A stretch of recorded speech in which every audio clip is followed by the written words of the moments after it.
Hello, film fans. Welcome to the Film vs. Film podcast. My name is Martin Harries, your host, and I'm joined by the film encyclopedia man, Boaz Dix. We are a couple of filmmakers on occasion, but mainly can't stop yapping about movies. On this podcast, every episode we pick a topic from a film that's coming out at the cinema or on VOD. Myself and Boaz pick our favourite film from that topic, or team up against a guest and battle it out to decide which film will become the greatest film of all time.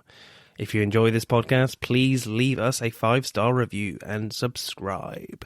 Please enjoy part 1.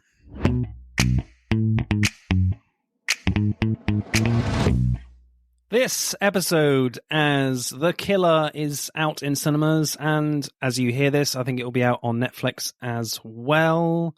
We are, of course, talking about one man and one man only, and that is David Fincher. So we'll be having a look at his films. And, of course, I can't talk to myself alone. I have guests, of course. I'm joined by Thomas and Ken from The Good, The Pod, and The Ugly. How are you guys? Wait, drop the. Just Good, Pod, Ugly. It's cleaner. I agree. Yes. Thank you, Sean. Thank you, JT. Yeah. When I'm not playing Thomas and when I'm not a head in a box, I join Ken and occasionally Jack on The Good, The Pod, The Ugly. I'm exactly the same, except I join Thomas and sometimes Jack. The rainbow is for David Fincher and his generally positive outlook on humanity and the bright day-glow colors that he's so known for in his filmography. Exactly. Spot on there. I wear this hat whenever I watch a Fincher, so. Yeah, just to balance out the darkness. Of course, this is an audio medium, but certainly this will be fun making the reels for this episode, as Thomas is certainly referencing a pivotal scene that we don't actually see in your choice. And Ken is, of course, wearing a lovely rainbow hat to balance out all the darkness, of course, in, frankly, both films that we're talking about for David Fincher. Guys, tell us about your podcast and where can we find you? It's going to be very difficult to take you guys seriously, but carry on. Tell us about your podcast. That's pretty much, we're used to that. Yeah. Listen to the podcast and you'll have even more trouble. Yes. Yeah. So we are finishing up our 10th season. This season has been Side Hustles. And Martin, you were on an episode where we talked about Star Trek actors who directed films in the series. Jonathan Frakes. He wasn't allowed, William Shatner. He was too busy on the hood of Martin's car. Yes. And Leonard Nimoy. Yeah, that was a lot of fun. I enjoyed that one. And we have a few episodes left of that, including one which will be the least listened to in podcast history, where we talk about Matthew Barney and Norman Mailer. Okay. I will pretend who they are. Okay. The Killer, then. This episode is related to The Killer. Have we seen it, or have you seen the trailer? What do we make of The Killer, guys? I watched like half the trailer, and I figured I'm in. It's David Fincher, reunited with Andrew Kevin Walker, screenwriter. Were you the fan of the graphic novel? As soon as I heard they were making it, I went to my library's website to try and find it. I didn't, so I have not read it. Have you? No. Martin? I've not read the comic book, no, but I'm very interested with this one. It does seem like a similar style to, I guess, Se7en and things like Mindhunter he did on Netflix as well. But yeah, it's a really interesting choice coming off Mank, which certainly Mank wasn't brilliantly received by critics or viewers, I don't think. But I'm a fan of Mank. Oh, okay. Particularly Messerschmitt's cinematography, who is cinematographer for Killer. So Fincher and his cinematographers are always really closely entwined in their movies. I feel like as well in this one that it's, this type of story about a hitman is kind of like has been told many, many times. So it's just really interesting why Fincher has gone for this type of story that we've seen many times. So, but I think it's definitely in his wheelhouse. But when you think of recent things like Gone Girl and The Social Network, certainly films that they're not very genre-y, if you know what I mean. So it's just an interesting choice of why he's going for this kind of very, I wouldn't say basic story, but a type of story that we've seen many times, I would say. It does seem on paper to be very familiar, and I'm guessing it's going to be in the details. Absolutely. Yeah, I'm sure that there's sodomization or something that happens, like with the girl with the dragon tattoo. Yeah, let's hope not. And Fassbender, as a lead actor, is pretty hit or miss. He's one of those classic, no offense, British actors who they'll appear in anything for a certain period of time, and you never really know what kind of movie you're going to get with his name on it. Yeah, I mean, he's certainly had a bit of a break recently, racing cars, rallying cars. And I'm a fan of Fassbender when he's in a good movie. Oh, yeah, definitely. He just has appeared in some stinkers. Oh, okay. What stinkers? Well, most of the X-Men movies. Oh, yeah. Certainly the recent ones, yeah. Other than, I think, 2 of them. He was in 4 or 5 of them, wasn't he? Like 4, I think. Yeah. Yeah, certainly the last 2 weren't great at all. Well, I guess I can't remember the last time I saw his name on a movie, and I was like, oh, I got to see that, because his name equates quality. Yeah, I really liked him in Steve Jobs. I thought he was great in that. The Danny Boyle movie. Speaking of Aaron Sorkin. Yeah, he wrote that one as well. So what is your choice then, guys, for David Fincher films? Just take a look at Thomas. It has to be Se7en. Oh, I thought it was the girl in the cardboard box. Yeah, Se7en. Yeah, so why did you go for Se7en, guys? Were there any films in contention? Obviously, I'll preface this with the fact that we have covered Fight Club already, like last year. So go ahead and listen to that one. That was Brad Pitt films, Fight Club versus Killing Them Softly. And obviously, that was a bit of an ass whooping in that episode. But any other choices other than Se7en that you thought about? Well, Fight Club was out, but I mean, Zodiac is my favorite Fincher, but I mean, Se7en's really the marquee film that has had the most impact, I think, of all his films. Yeah, likewise. Of the films of his that I really appreciate, it's only those 2, with The Social Network being a movie that I'm very mixed on. Okay. Yeah, not a fan of the game, definitely not a fan of Panic Room. And do not like, I mean, it's probably an enjoyable film to watch on a plane, but the girl with the dragon tattoo, you probably shouldn't watch on a plane because there might be a child next to you. And of course, Alien 3 is amazing. Yeah, Benjamin Button is a real curio. Terrible film. I think. It's fascinating. It's not good, but no. For whatever reason, the only Fincher films that I own are all the Brad Pitt films. Which makes sense for Fight Club and Se7en, but I don't know why I own Benjamin Button.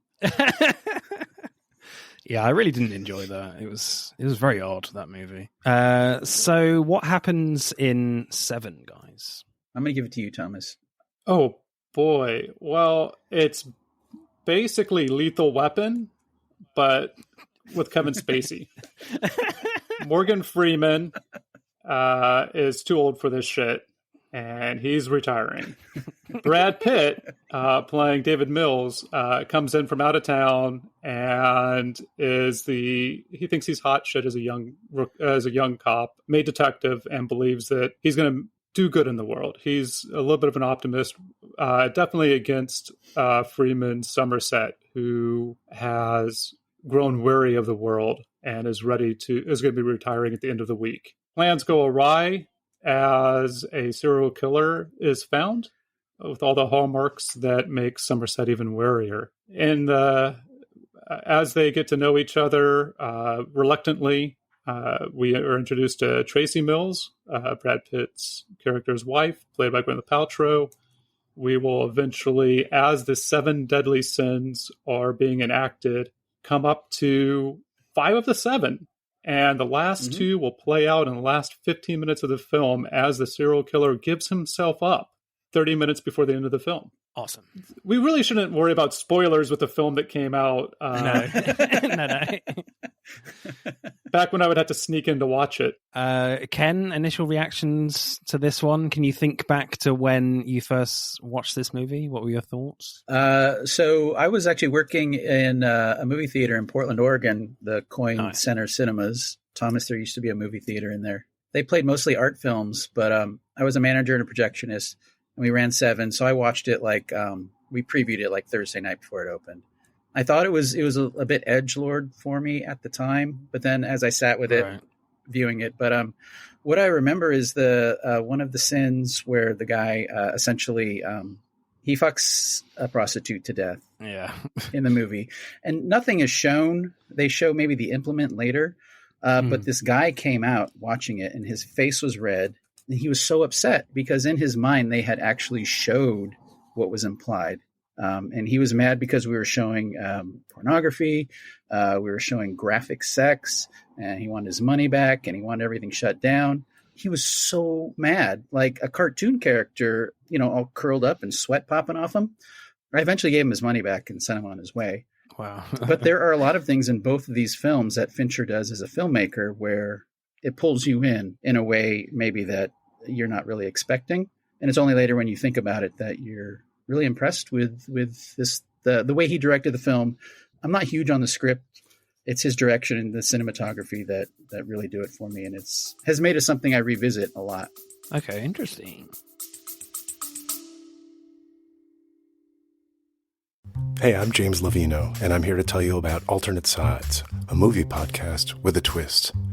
I've worked in the film business for 2 decades, but I haven't actually seen that many movies, and this has been driving my frequent collaborator, Sam, a self-confessed film snob, crazy. So every week, while he's stuck in his car trying to avoid getting a parking ticket, thanks to New York City's alternate side parking regulations, we discuss a classic film I've finally just gotten around to seeing. Alternate Sides, a new podcast about movies, parking, and a 25-year friendship, wherever you get your podcasts.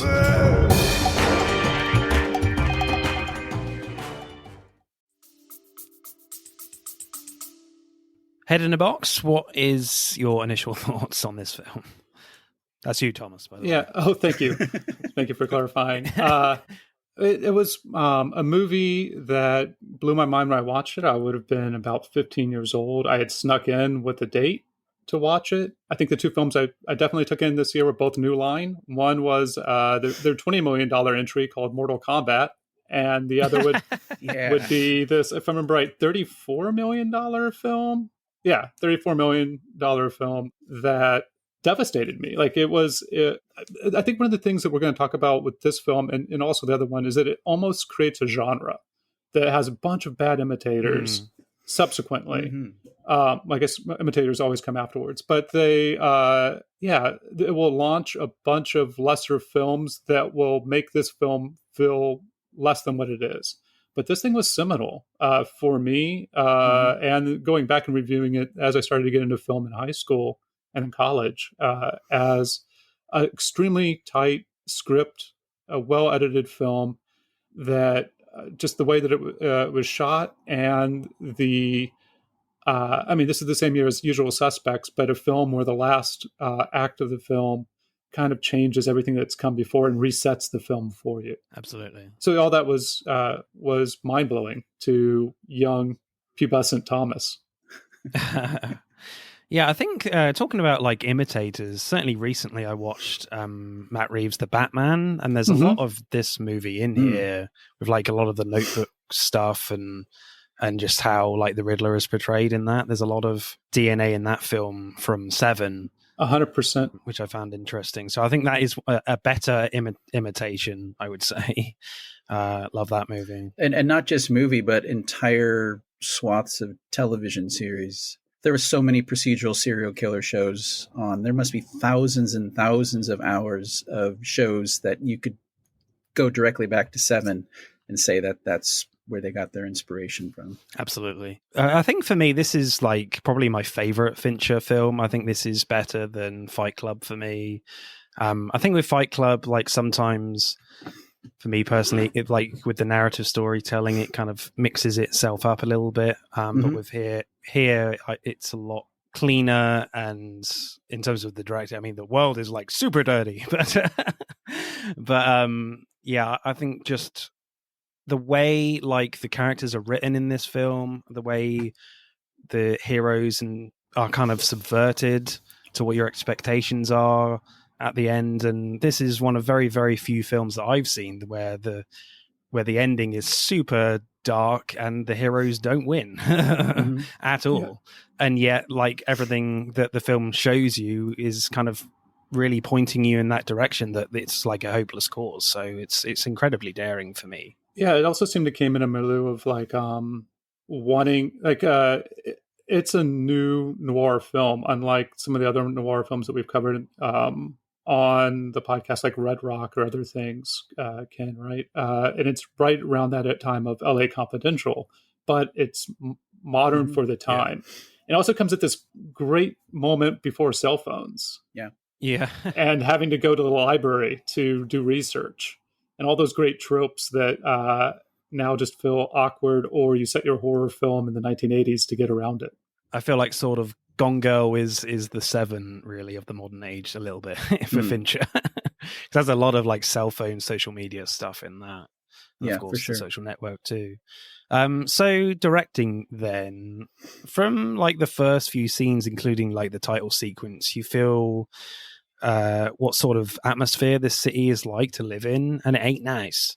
You know, the opening scene puts Detective Summers in like a world where he doesn't really belong, like he's retiring. His colleagues don't like him very much.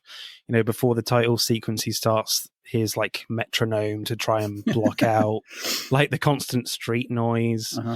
Then like the title sequence has like so many like horrible images, and you want to like look away sometimes, especially with like the razor blade stuff. Then when we see like the first murder scene of Gluttony, you can barely see anything in that room.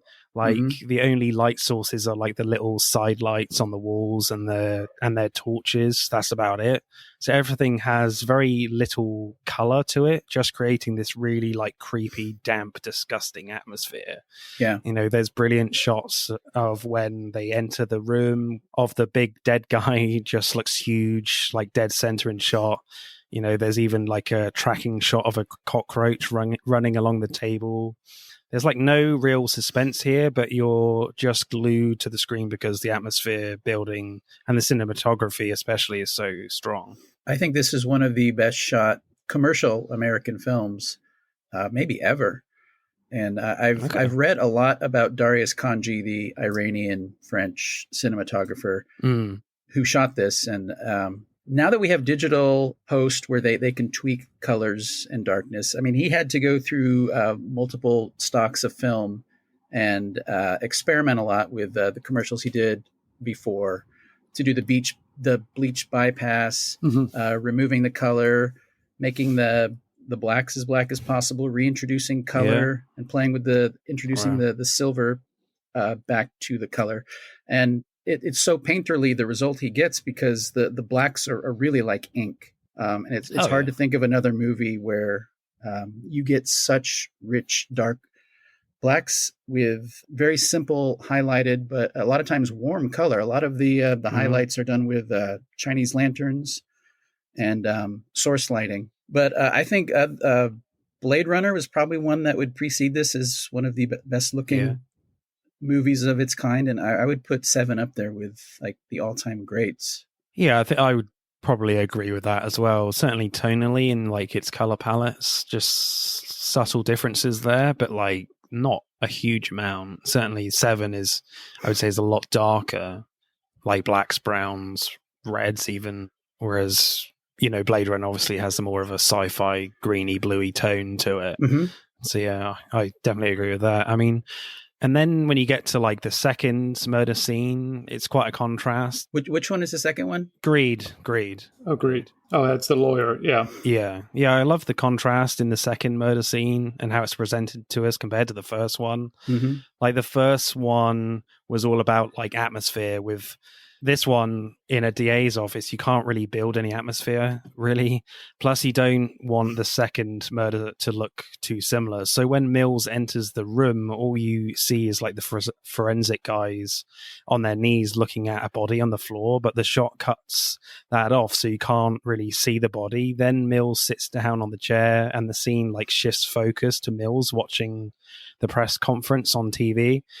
So for a moment, you're not thinking about the murder scene at all. Plus, in that shot of Mills on the desk, you can see like a picture of a blood mask drawn on the DA's wife.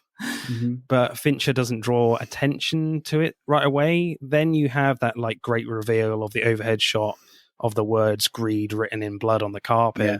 Then he brings your focus and using surprise back to the murder scene. Then Fincher gives you like that close-up shot of the picture on the desk. So I loved how Fincher is more manipulative in making the second murder scene feel different and more efficient.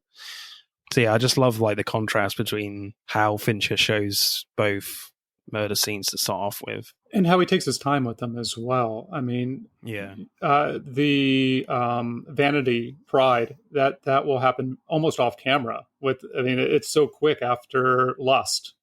The movie's rushing towards its end, trying to get to those last five or the remaining three after that. But I think one thing that Fincher talks about a lot in his interviews from a book I just read is having to set the tone of the movie very early on and how to watch it.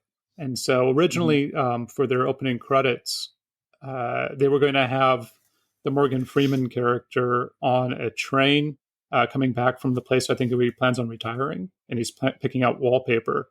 And they cut all that because they couldn't afford the train, and instead did all that. They messed around technically with the camera to be able to mess with how much focus you actually get and how blurry it's going to get with all those extreme close-ups, and just shot and shot and shot, and then figured out a way of splicing it all together with a Trent Reznor song, not the last we're going to talk about today. Yeah, definitely. But exactly like you're saying, Martin, if we instead started with Greed, it would look like a film and it would feel like a film that's a cop procedural, which is exactly what I think why we're talking about Fincher at all, is that he's trying to break away from all that. And maybe one of the things that's really interesting about The Killer is it's like, what's he going to do? How is he going to defy our expectations for what we're supposed to be seeing? You know, the second one, Fincher is kind of using more of his editing skills and, well, you know, his more creative camera work, I guess, compared to the first one. The first one with Gluttony, it's more about like the production design and the art direction. And even like towards the end of the film, like, as you said, Thomas, like they kind of like go over pride and lust pretty quickly. But at that point, I would have felt if they lingered on those ones, you're slowing down the film a lot, and like you're well into the story by that point. So I don't mind too much that they skip over those ones. One of the best jump scares in all of cinema is Sloth, right? Just waking up. Yeah. Expecting a dead body, and then it is indeed. Yeah. That's all and how it's framed and shot. No, they shot that in an abandoned hotel, didn't they? It was an abandoned building where they shot the sloth scene.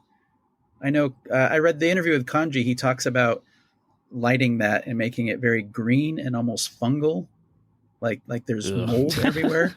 And he talked about the location that they shot it in being very apropos. Oh no! But with all that color correction, one of the things that they had to mess around with was Brad Pitt's hand. And one of the best scenes in almost any movie for me is the scene whenever Brad Pitt's character is coming into Morgan Freeman's office. And so Morgan Freeman sits at a second desk, and you get a lot of these two shots of them and some business with the phone. And it's whenever the wife invites the Morgan Freeman character to dinner. It's just a great setup, and it's just this one character moment. It feels very lived in and very realistic. And we'll get to it with acting, but Brad Pitt plays I think one of the best dumb people around, like smart dumb person.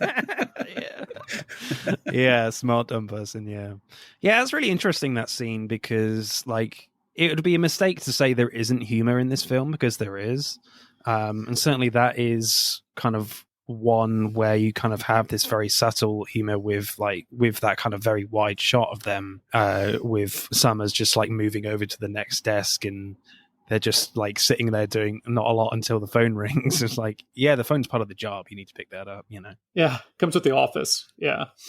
Comes with the job. Yeah, absolutely. And then it's a time like where we have this little siesta, right? Where or like this little break where we've got the first three murders, and we're just waiting. Or we got the first two murders, and we're waiting to get the third. And so we need to have the characters come together before just showing up to dinner. The other thing I like is phenomenal. And so in that scene, this will lead to the next part. they do all this color correction for the DVD and the Blu-ray because with all the tampering of the film, Brad Pitt's broken his hand looks almost purplish. Yeah, because of like how like it was injured, it was wound like and it was bruised, and then they with all the color correction, it just added to it.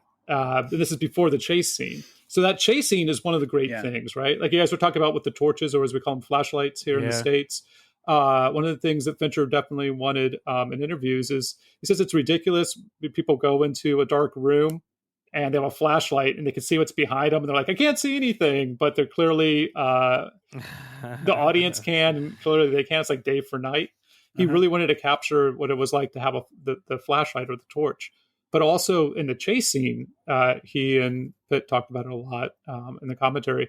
They wanted to figure out what it was like to actually be in a chase versus the Hollywood knowing exactly where someone's going and having all the clues. Just the paranoia of like, this person can shoot back at you, or I guess hit you in the head with a crowbar and put a gun to your eye socket. Yeah, I really like the chase scene as well, because certainly in terms of geography, you're not entirely sure like where like the characters are in relation to each other in that like apartment block. So I kind of sort of do like that disorientation feel. Really, it just kind of puts you in the shoes of like one of the residents that live there, maybe, you know. And during that chase scene, it's all kind of very like handheld, which is not what you would expect from Fincher at all. I wouldn't think throughout his career. But it sort of kind of reflects that the detectives are like catching up with the killer. You know, this is not part of the plan for John Doe, the killer, at all. So I quite liked the frantic nature of the chase.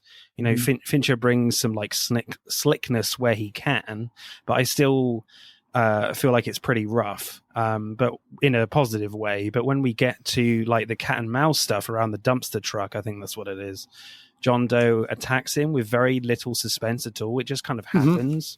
But we get these like beautiful, like really close shots on like the gun barrel in focus, and John Doe's face is completely blurry and blacked out. So I loved how Fincher focuses on style and presence for the killer rather than like suspense in like the only action scene we have here. Plus, you're left with the question, why didn't he just kill Mills? Yeah, I mean, that's the great part of the script is that it never is a procedural where they're going to solve it and catch him. I mean, the guy, he's had the upper hand the whole time, as they say when the box is delivered. I mean, other than that scene with the chase, I mean, that's the only time they get close to do anything police-wise that was maybe something that John Doe did not expect. Absolutely. The rest of it, he's in charge the entire time. You're a little bit younger than the two of us, I think. Just to let you know, in the 90s, they did have lights. Because if you watch this and you watch like the same technique that they do in Bringing Out the Dead or 8mm, you would start to wonder if the 90s were just like a really dim time. If like after the fall of the Soviet Union, they had all of our lights taken, or it was like early CFLs or something. But no, we had lights. We read by them. We had perfectly lit rooms. We had overly lit rooms. It was all there. It just wasn't in this film, which I would say helped start all of that, for better or ill. Yeah, mostly for ill. Because it takes real craftsmen working together to create a look as distinctive as this.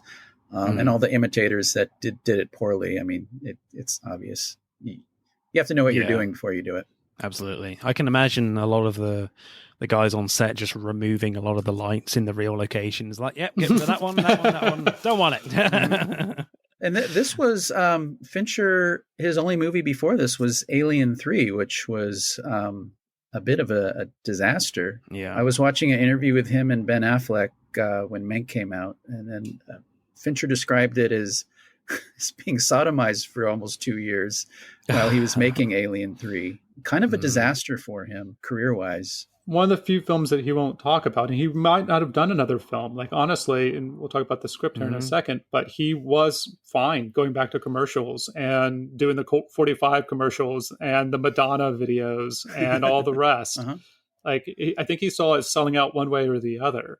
But as he said, like, if you're, 26 when Alien came out? Like, if you're 26 years old and they're offering you a $50 million budget, how do you say no to that? And then that's when he got through the ringer, and he might not have ever made another film. Like, it was very close until he saw the wrong draft of this script, which is the draft that we more or less see on screen. Yeah. So this film almost didn't happen. And as we'll talk about with the next, as we may talk about soon, he did carry a bit of a chip on his shoulder about, like, he's still to this day, like, does not like the experience that he had and will not forgive what happened, like for Alien 3, which was, when I watch it, not the worst film ever made. No, it's not the worst film ever made. It's close. I mean, I'm a very big fan of the first two, so yeah, it's pretty bad. They did one afterwards as well. yeah, that's even worse, frankly. Yeah. But it's interesting you say that, because like I feel like Fincher would probably be quite happy in just doing like music videos if he wasn't like a successful film director, because like if you look at his IMDb page, like there are so many music videos in there. Even like post Se7en, there's still quite a few. The one last scene that I think is great, having watched this film maybe a dozen times, is the library scene. Where they decide to here's a little bit of class for you, Somerset, and then he puts on some classical music, and then so you see Morgan Freeman reading and doing research, but then starts to intercut with what Brad Pitt's character is trying to do, and it just it feels very organic in the editing and the construction of that scene.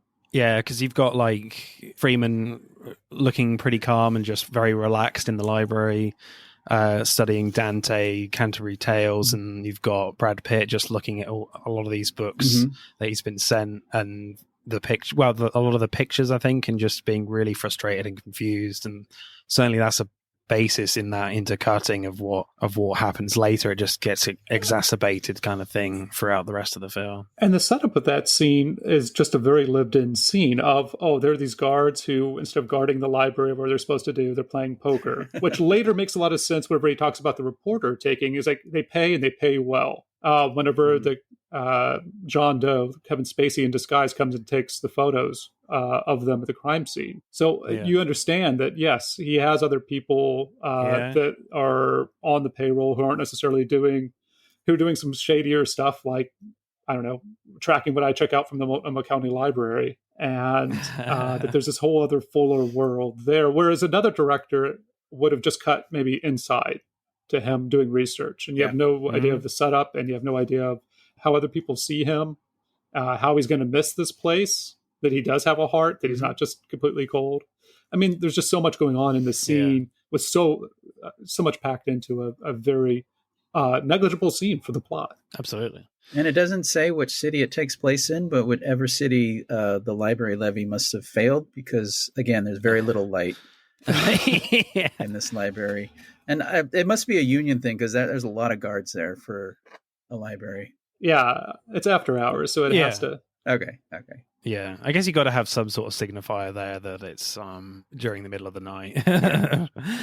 I think it is in New York, though. I feel like I do remember seeing a sign with New York on it. I know it's not specifically said, but... Well, I don't know where the desert is next to New York. Yeah. So I definitely saw a sign, though. But the miserable rain definitely looks like Portland or Seattle. Oh, right. Where we're from, and we're down in Ashland, which is just on the border of, it's on the Oregon side of the upper California, is where Fincher went to high school and graduated in 1980. So there's some overlap there. Is that a fact? He might have accidentally run into kin. Oh, shit. Might have. Maybe. You never know. So for me, my favorite scene has to be like the last one. The last scene atmospherically feels so different than the rest of the film. Like, most of the film feels so dark and grimy and very much reinforces the feeling that Somerset and John Doe have about the world. But at the end, they drive off to nowhere, like this desert near New York, obviously. There's just these like power lines all around. And that's about it. Like, John Doe treats this setting like his own stage. Like, all this like daylight metaphorically is like shining a light on the truth of their characters kind of thing. It's all being like filmed from the helicopters, so there's no like distractions from the city to interfere for John Doe's like grand plan to come to the fore. The decision not to show Gwyneth Paltrow's head in a box is a great one, because even though John Doe reveals it fairly soon after, it just creates some added like suspense and mystery for a few moments, and you're so gripped about why Somerset is so shocked, and it also just feels more dramatic somehow when John Doe says it's Tracy, Gwyneth Paltrow's character, because we've seen so much shock value gore already, so it feels like a nice change up not to show her head in the box. So I feel like this film does a great job of like deciding when to show like the nasty shit and when not to, and I like it how your imagination kind of takes over in those moments as well. Yeah, similar to the disgruntled customer that Ken gave his money back to. People have come up to Fincher after the test screening and said, "You should have never shown her head in the box." And he's like, "I didn't. Like, I did not show that." And Woman was very adamant with him that yes, he did. And he has a little bit of a trickster or a fuck you attitude about things. But it did rub him a little bit the wrong way that people said like he started things like Saw and he's like, "No, that's not the film that I made." The end of the film is something he fought for, and Brad Pitt, also using his star power at the time, fought for to keep. Having her head in the box, because it was a draft that we'll talk about in a moment, but the wrong draft landed on didn't make it to Fincher, and that draft would have had them rescuing Gwyneth Paltrow's character from the shower as the John Doe character was coming in through the window. Wow. Well, that wouldn't have worked so well at all. Yeah, so it would have been a very different film because there were, I think, 13 different rewrites on it, right? So the last bit is just terrible. Like I think going to directors also being people fighting for their film, Fincher had her fight and eventually would get the helicopter shot. All that was done afterwards. And it was done at a different time of the year. Okay. So they had to correct for and edit around there being more greenery in that scenery. Interesting. Because it's a different season. But yeah, New Line, they started to test it without it, and then eventually said, yeah, we need to have that helicopter shot. And so they got McGinley back, who we all know from Scrubs and, let me see, Point Break, maybe? Seeing Point Break? Yeah. Okay. Office Space. Like the funniest guy around as a SWAT team leader. And the helicopter. Yeah, California. One scene that I like that, I mean, there's a lot of scenes, if you think about different actors or directors making this movie, how bad it could have been. It's the scene with Gwyneth Paltrow, Brad Pitt, and Morgan Freeman, where they come to their little home. They have little grace notes of the subway, Brad Pitt in a room with dogs playing with them like a little kid. Mm-hmm. And then just the conversation, the character bits between them, it could have been terrible, but the way he shoots it, the warmth in that scene is a sharp contrast to most of what we've seen before. And all the actors, they play off each other extremely well.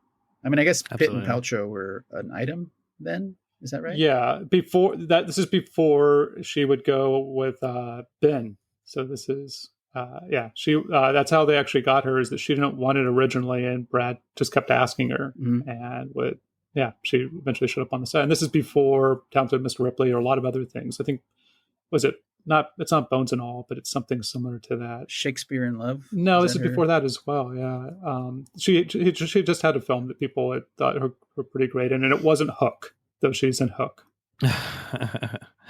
Thomas, favorite scene for you? Oh, I mean, the end scene is you can't really beat it. Just the power dynamics and the shifting of like who knows what. And as the audience member watching it the first time, you're just able to keep up, right? Or at least I was at 15, just able to keep up. I'm like, wait, so he's going to be anger? And so if he does this, they actually lose. Like I didn't process very well at 15, but I was there. Like it's playing for all the rows of the theater, even the 15-year-olds who snuck in with their older girlfriend. It has to be the final scene. It's just well edited, it's well shot, and it delivers on everything you're supposed to. I know that Fincher doesn't like what he calls the Free Willy ending, the voiceover. Right. Because originally it would just go to black and then be done, or it would go to black after the shot. But they wanted to have a little bit of resolution. For me, it's just dark enough with a little bit of light shining through. What do you mean he didn't want the Hemingway quote at the end? Correct. Oh, okay, I see. Oh, I quite like that. I thought it was a great end. The ending almost works as a trick ending in a way, because kind of like The Sixth Sense, everything you've been watching before, if you didn't know the ending, it kind of changes everything that you've seen before, with John Doe clearly having written the script himself in a way. Yeah, the first time seeing it, it is a great rug pull. What's your favorite scene, Ken, for you? Well, I mean the ending. I mean, since it's come out, what's in the box? I say that all the time. What's in the box? Yeah, but Thomas apparently. No.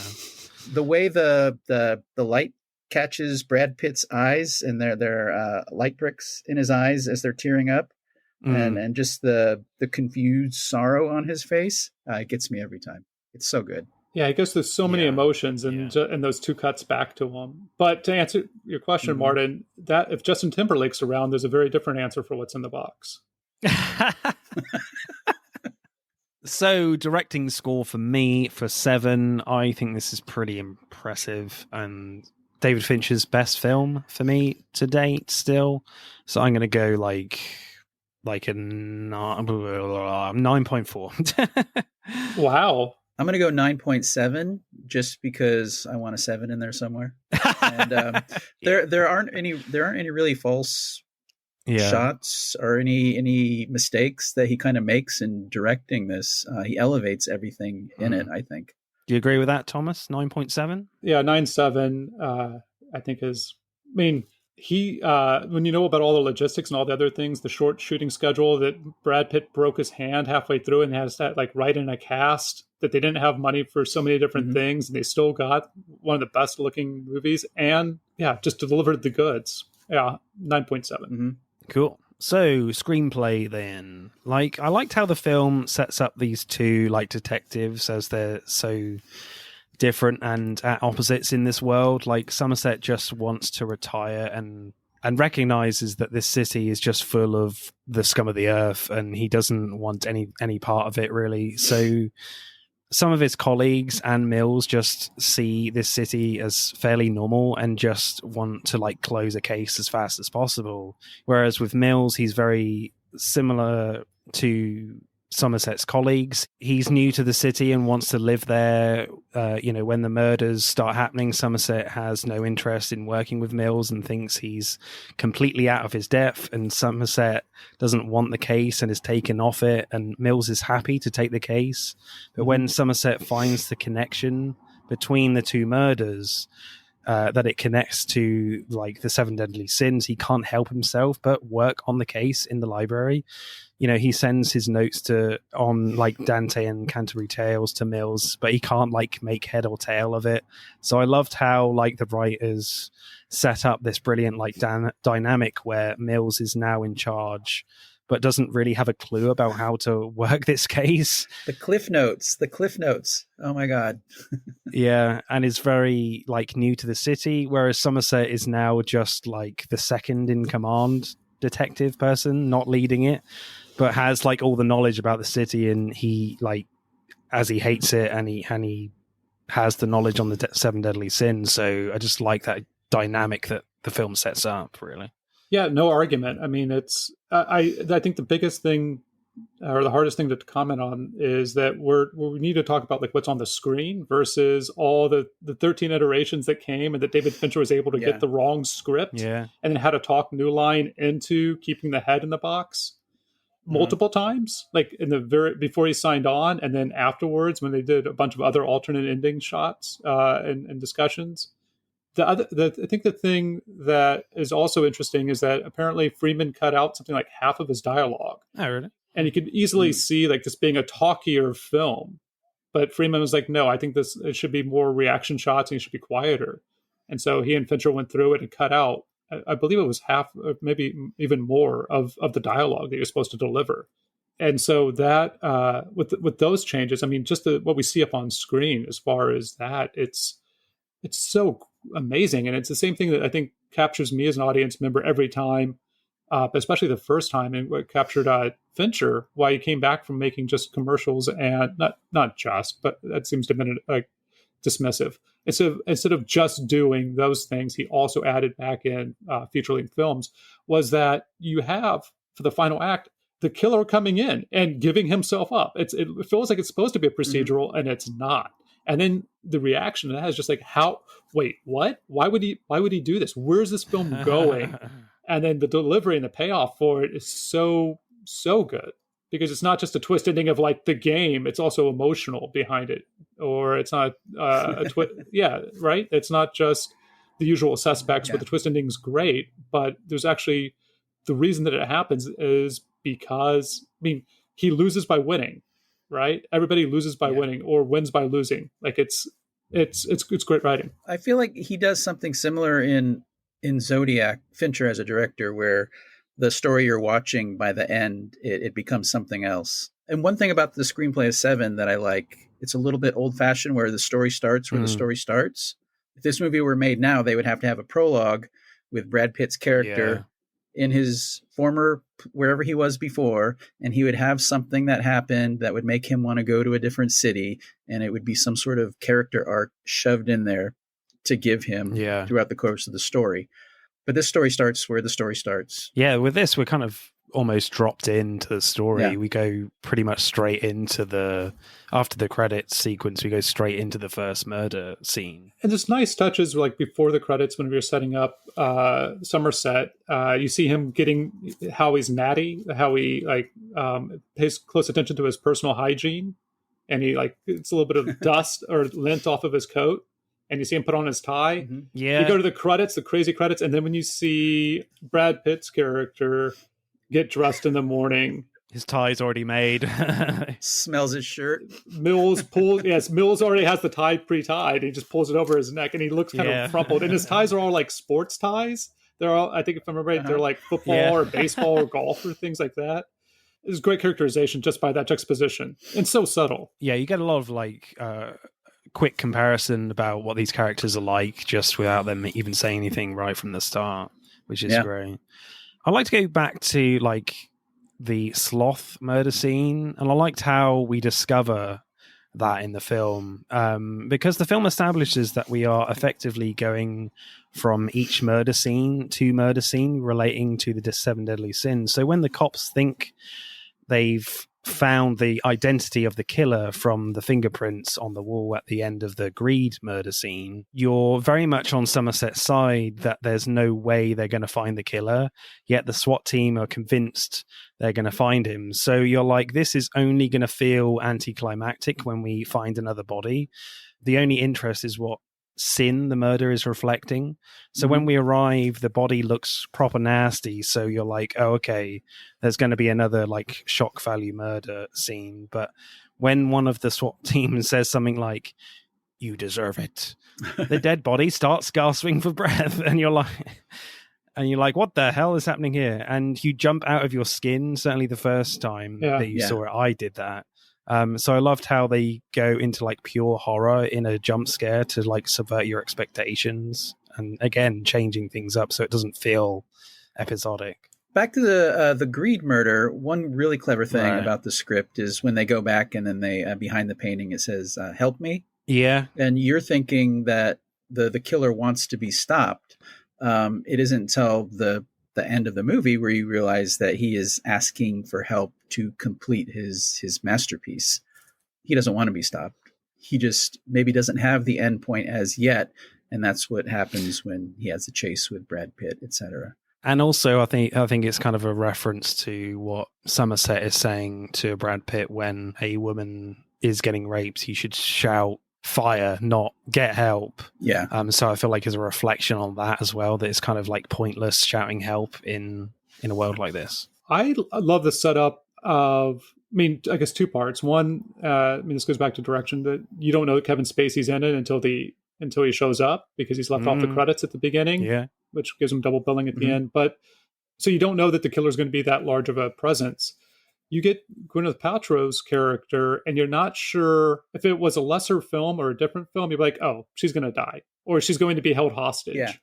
And I never really felt that in any of my viewings. It doesn't feel like it's telegraphed or trying to hint that.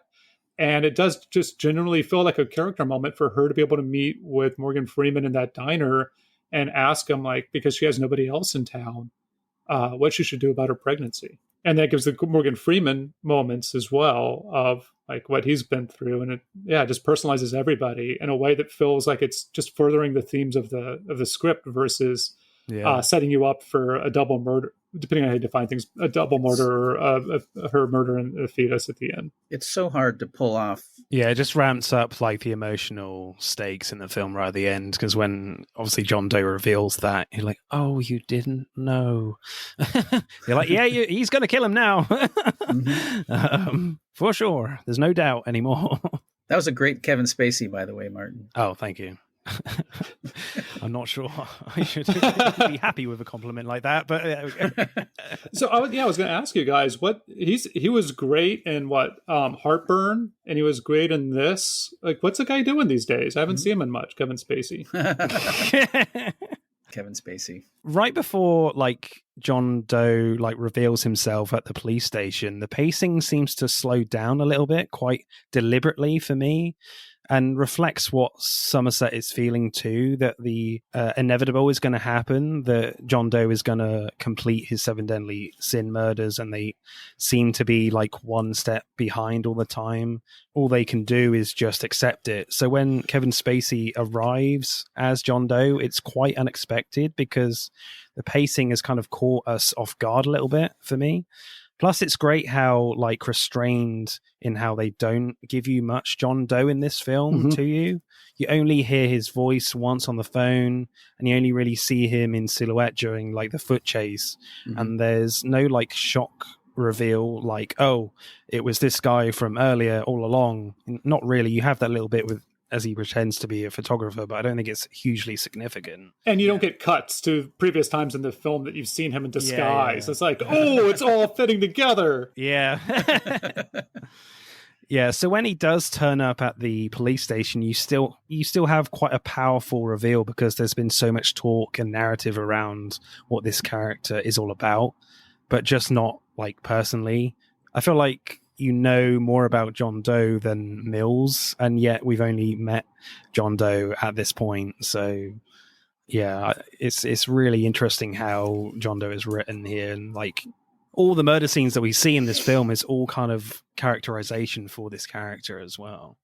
And I think a lesser film or a different film would have had, because they're somewhat complicit in it, because they're like, we want to see this to the end. We want to know what the last two bodies. And so you get Richard Schiff as the attorney that comes in, the guy from the West Wing. Yeah, Toby from the West Wing, yeah. And he doesn't seem schmarmy necessarily. He just seems like it's all business. Like everything that they're talking about is just, he's doing his diligence by the law. It's business. Like he's the guy who got killed, the greed type guy who got killed, right? At least don't really like. But the writing doesn't, or at least the direction doesn't make him into a villain. Like the villain remains John Doe. Yeah, he's matter of fact and doesn't come off as the sleazy defense lawyer that we're expecting maybe. And there's not that theme, which could have been really trite, of just like, hey, you got to let it go. You always take the case too far to the end. And no, like, it makes perfect sense that they want to find these last two bodies.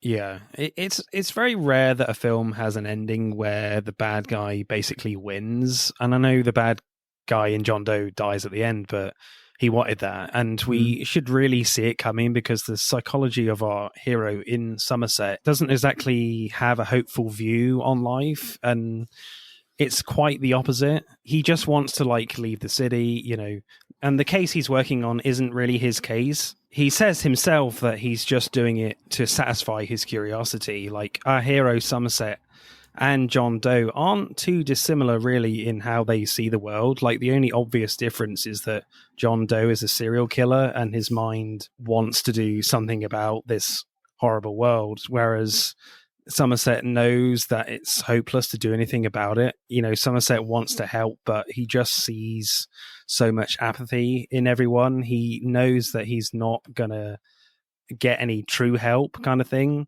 Then there's like Brad Pitt's Mills, where he's our traditional hero in a detective story. He doesn't agree with Somerset's ideology on life. He is optimistic that he can make a difference in this world, but he's portrayed like an idiot and quite irritating at times. Like, he increasingly gets frustrated and angry that they're not making any progress, and becomes like the perfect candidate for wrath at the end. So I loved how like the psychology of how these characters are written like subverts your stereotypical hero into losing at the end. So for me, I think the script is brilliantly clever and how their psychologies are portrayed. Yeah, I mean, I think the only thing that I really take exception with is just how terrible they make cities. And this is at a time of like right flight from cities. And so that's the only thing I would take exception with, is that it helps perpetuate like a myth of cities being just dangerous places. And we only move to the suburbs or bunkers or just trust everybody around us. But the film the film both has a little bit of both ways of showing that constantly. Like whenever Somerset's getting in the cab to go to the library, there's like a body on the ground outside on the sidewalk. Yeah. And there's not anything really uplifting in the film too much. Like there's moments, there's scenes, but yeah, the world seems pretty freaking bleak, which is part of the appeal of the movie.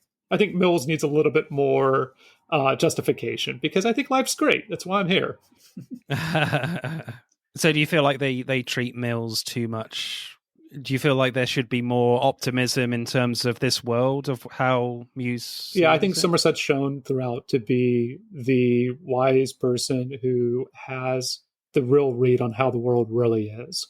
And I think that there's different perspectives that could have been allowed in the film. The dynamic between Somerset and Mills reminds me a little bit of Morgan Freeman in Unforgiven with the Schofield kid, where the Schofield kid will be bragging about stuff we later find out he didn't do.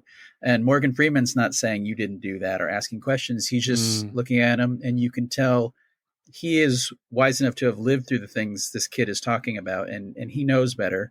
But there's a sort of weariness of this kid's going to have to find out for himself in Freeman's performance. Yeah. And most of it's unsaid, and it's based on Morgan Freeman being Morgan Freeman. A little bit dynamic, similar to maybe even the Shawshank Redemption as well. Well, it's the whole thing in the car. Remember, Mills is asking him, "Have you ever shot your weapon?" Just so that he can talk about his friend who got shot and the time that he got to shoot at somebody. So I think that dynamic is, I don't know, it's Freeman being used extremely well. Yeah, definitely with the whole whether Freeman has used his gun or not, it's just really interesting there, because you feel like Brad Pitt's Mills is very kind of desperate to use his gun a lot in this film. He's just eager to find some action to take down John Doe as quick as possible. Like, you can definitely feel the impatience in his character, and like how like he becomes wrath for John Doe. We should really see it coming, frankly. Funny or interesting lines, guys? It's too soon for him. Hey man, I'm right here. You say that shit to my face. It's too soon for you. Oh yeah, that's great. Picking up diamonds on a desert island, saving them in case we get rescued. Is a great one from Morgan Freeman. Dog made me do it. Jodie Foster made me do it. Right. Yeah. I love the very kind of really revealing one about how this is going to end from Freeman. And he's like, this is not going to have a happy ending. It's not possible. It's really screaming you in the face that this is not going to end well. The whole time. Yeah, they're setting you up for it the whole time. Yeah. It's earned for sure. I like, and it's Spacey's delivery, of course, but everything that that interaction between him and Mills going out there, and Mills is like, no, we've got you eventually, and he's like, what were you doing? Biding your time, toying with me, allowing 5 innocent people to die? Yeah, it's just such great writing there. I love that scene in the car. He's just running rings around Mills, in the dialogue there, really defeating him with that. It's so well, it is satisfying to watch. Yeah, and then Somerset would interject with like, a good question. Yeah. A question coming from an investigatory point of view, not a "we would have gotten you" jock mentality that Mills has. The dynamic between the three of them in that card ride is fantastic. Yeah. I do love the moment though when they get out of the car and Mills says, "What have you got?" "Dead dog." "I didn't do that." Yeah. But I think my favorite line is he's experienced about as much pain and suffering as anyone as I've encountered, give or take, and he still has hell to look forward to. I think it's one of the forensic guys talking to Mills and Somerset after the sloth murder. I thought that really cut to the bone for me. I was like, oh god, that's pretty dark. Have you guys got a favorite line? What's in the box? Yeah, the classic. Yeah. Yeah. That's the one everybody remembers. So, screenplay score for me, I think it's pretty exceptional. I feel like every time I watch this film, I find something new in it. And certainly watching it for this podcast, the psychology of the characters really ran a lot stronger for me, and how with Morgan Freeman, certainly throughout the second half of the film, you're like, yeah, this is just not going to end well for anyone. Whereas Pitt still has kind of this naive optimism that he is going to get the bad guy at the end of the day, which is really interesting. So, and it's just so clever, such clever writing, just from the basic concept of the fact that, the murderer is basing this on the 7 deadly sins. Yeah, so good. So I'm going to go a 9.7 for me, for my 7 score. Thomas, what do we think of the script? I would go 8.7. I think we have to talk about what's on the screen. And so, because I could see all the things that might be bad about it and everything that we just talked about exhaustively, let's go 8.57. No, let's go 9.57. That's bigger. That's a bigger number. 9.57. Or how about just 9.5? 9.5. I don't want to give it the same as directing. Yeah, because that's why I was going 8.7. But do you want to balance that out then, or 9.2 or something? Yeah. All right, 9.2. Yeah. 5 up, 5 down. Yeah. Final answer. 9.2. So acting then. We kind of touched on this scene a little bit as well, but I find it interesting from an acting point of view, and it's not necessarily the writing that brings these two detectives together to work this case together, but throughout the first 40 minutes, you're like, there's no way these characters would want to work together. I don't think it makes you feel like they need each other to be successful on this case. So for me, the point where they start working together truly is when Gwyneth Paltrow's character Tracy Mills invites Somerset to dinner in their new apartment. Somerset reluctantly accepts, and the conversation seems to be fairly normal, but you can tell Tracy quite likes Somerset and finds it strange why Somerset isn't married. Then the subway goes by and Somerset starts laughing, and then they all start laughing quite dramatically. So I think it's just a very nice light-hearted moment that sort of connects them all together on an emotional level. Somerset warms a bit more to Mills and of course Tracy, so Somerset is a bit more willing to work with Mills in that moment. So I like how it's not a light bulb moment that makes them work together. It's just a character development thing that's not too obvious for me. So I do kind of like that. I don't think there's a massive obvious moment where this is when they start working together. I think that scene specifically is more of an indicator of why why Somerset carries on with this case a little bit as well for me. That he recognizes some good characters in this city in Tracy. Yeah, and she's not a damsel in distress, nor is there the artificial scene of showing how much that she loves her husband and vice versa.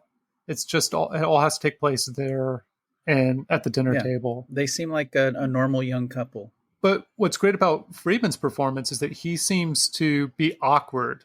He doesn't seem like he gets out much. And when he does, it's kind of on his own terms. And so he's playing with the napkin. He's not quite sure what is supposed to happen in the conversation. He doesn't make a fool of himself by drinking too much wine or anything. I mean, he's still Morgan Freeman, but there's a unease that he has around certain people, just people generally when he's not in charge, not being a detective. It seems it causes him to be Absolutely. Yeah, that I think attracts the audience. Yeah, and that's a testament to Freeman. And I think Fincher in handsome guys like his movies with Pitt, other than Benjamin Button and maybe Gone Girl with Ben Affleck, he's able to tap into something where they're at once that guy, the good-looking guy that probably got pretty far in life just based on his looks and charm. But there's also something almost like a dumb little boy part of them, and it's not outright comedic, but there's something very ingratiating about Brad Pitt in this movie. Yeah, I mean, Brad Pitt, when he's playing kind of dumb, can be really funny. I think some of my favorite Brad Pitt performances are comedic performances. And there are a few times where this one, like the Cliff Notes, which is one of my favorite parts of the movie. Yeah, he just leans just enough into that to where the ending is even more tragic, because he really seems like he thought he could get into something and he would succeed, and then it turns out he's way out of his depth. Absolutely. When they discover like the Lust murder, they don't really show much of it at all, and for good reason, obviously. All you need to see is like the girl's legs, and that's all you need for this particular murder. So they get like the real horror for that murder in like Leyland Orsa's performance in the interview room. Absolutely. Like the man who was forced to kill her, and he's got this, hot sweats thing going on and breathing extremely quickly, and he can barely get out his words. He's so terrified. It's like he's so scared he's still in the room with that girl, and it just plays with your imagination of what it must have been like for him in that moment. If you allow that to happen, of course.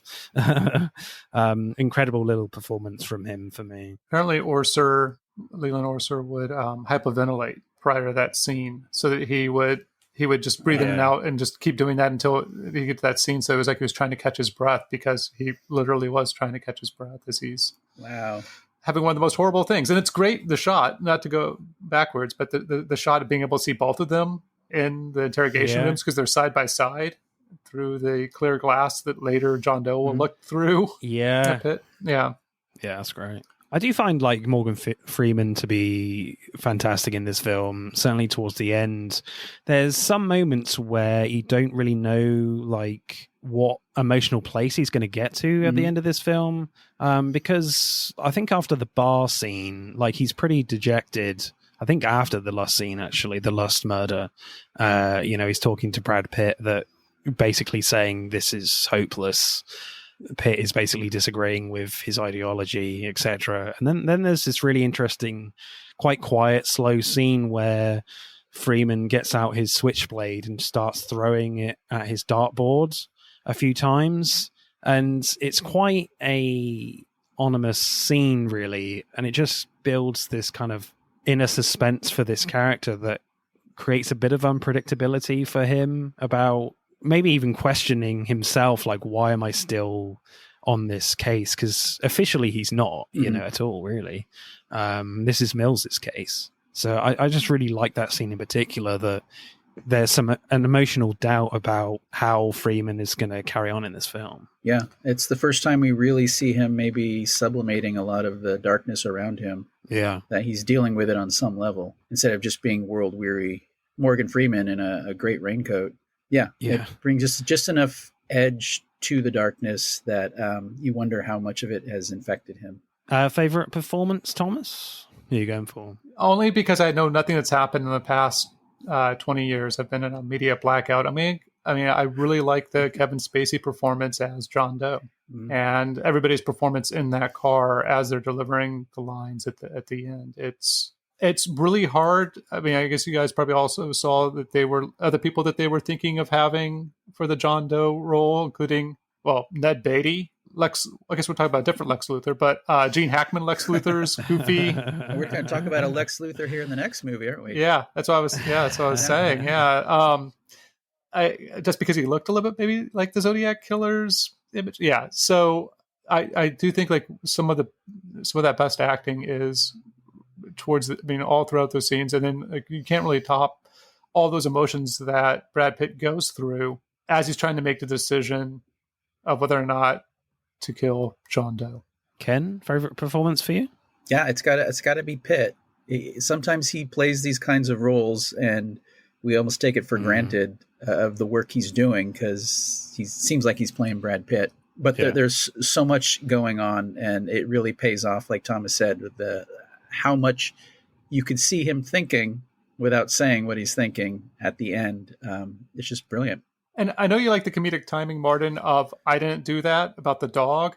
But if you watch the scene of them, of the end of the supper scene as Freeman and Pitt are going through the documents, Pitt pours him a glass of wine, which is a tumbler full of wine. Like it's like Brad Pitt's never had a glass of wine before. And he sets it beside him. And Freeman's reaction as he picks it up absentmindedly and goes to drink it is some of the funniest things I've ever seen in a different film with like a laugh track. Like everybody be rolling in their seats. Yeah. For me, it's Morgan Freeman is my favorite performance here. I think he has the more subtle performance. Mm-hmm.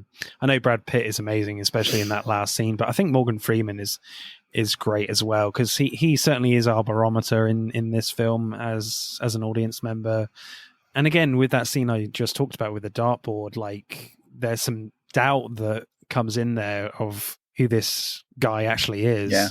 Whether he's actually going to be fully supportive of Brad Pitt. And you just get this brilliant sense that he is just a fish out of water in this world, even though he knows it like the back of his hand. He just doesn't want to be part of it. You very much get that from his performance. It's not a huge cast, but you have like Arlie Emery and Richard Roundtree as they don't do a whole lot. And Arlie Emery is toned way down from how we've seen him in other roles. But they're great as these positions of authority that are very bureaucratic, but also close to Somerset with Emery and Somerset with very few words. They seem like they've worked together a long time. And that's really, really great directing and acting. Oh, apparently Hermes said of the film, if you dislike acting, you should work with David Fincher. And I think it has to do with the 100 takes or whatever. But I heard nothing on the commentary from Morgan Freeman or Brad Pitt of the same tone. Right. But yeah, I think it might be just because he wanted him to tone it down so much from, I don't know, Full Metal Jacket.